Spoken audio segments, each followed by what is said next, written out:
ஆண்கள் இல்ல இப்ப பெரியார் வந்துதான் எல்லாரும் உங்க உட்பட எல்லாம் மாத்தினது அவரும் தானே அவங்க பேசிட்டு இருக்காங்க. நீங்க சார் அவங்கவுங்க கட்சிக்கு கிரெடிட் எடுத்துக்க பாத்துக்கிறாங்க. பட் வரலாறுன்னு ஒண்ணு இருக்கு, உண்மைன்னு ஒண்ணு இருக்கு. இந்தியால கல்வி வந்ததுக்கு முக்கியமான காரணம் என்னோட தாத்தா கொள்ளு பாட்டி எல்லாம் படித்ததுக்கு காரணம் பெரியார் கிடையாது. ஏன்னா அவங்களுக்கு பெரியார் வயசுக்காரங்க.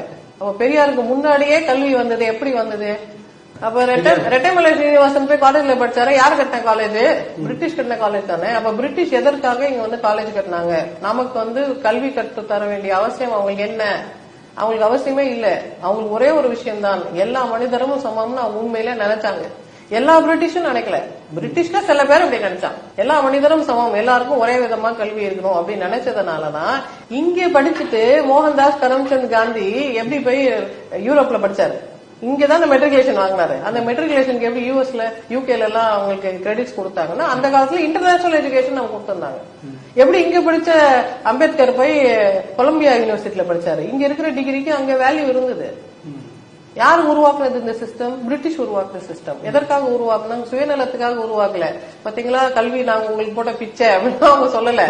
எங்கேயோ எப்பயோ கல்வியை கொடுத்துட்டு நான் கொடுத்தது கூட தெரியாம அவங்களுக்கு ஒரு ஸ்டாம்ப் இல்ல, ஒரு சிலை இல்ல, அவங்க பேர்ல எதுவுமே இல்லைங்க. லார்ட் மெக்கலேன்னு சொன்னா ஒரு வில்லன் மாதிரி நமக்கு சொல்லுவாங்க. ஆனா அவர் போட்ட விதையோட மரம் தான் நாங்கெல்லாம். அப்ப யாருக்கும் இங்க இருக்கிற யாருக்கும் நாங்க நன்றி விசுவாசம் பாராட்ட வேண்டிய அவசியம் இல்ல. எங்கிருந்தோ வந்தவன் இவ்வளவு செய்துட்டு போயிருக்கான், நீங்க இத்தினூண்டு தான் செய்திருக்கிறீங்க. அதுக்கு வேற நீங்க ரொம்ப பெருமைப்பட்டுக்கிறீங்களே. இதுக்கு மேல நீங்க செய்ய வேண்டாமா? நாங்க ஓட்டு போட்டு எல்லாம் உங்களை ஜெயிக்க வச்சிருக்கிறோம், இதெல்லாம் செய்ய வேண்டாம்னு சொல்லிட்டு வந்திருக்கீங்க. காசு சம்பாதிக்கிறதுக்கு வந்தவன் இவ்வளவு செய்துட்டு போயிருக்கா, ஓட்டு வாங்கிட்டு வந்த நீங்க எவ்வளவு செய்யணும்ன்ற கேள்வி எங்களுக்கு வரும் இல்லையா?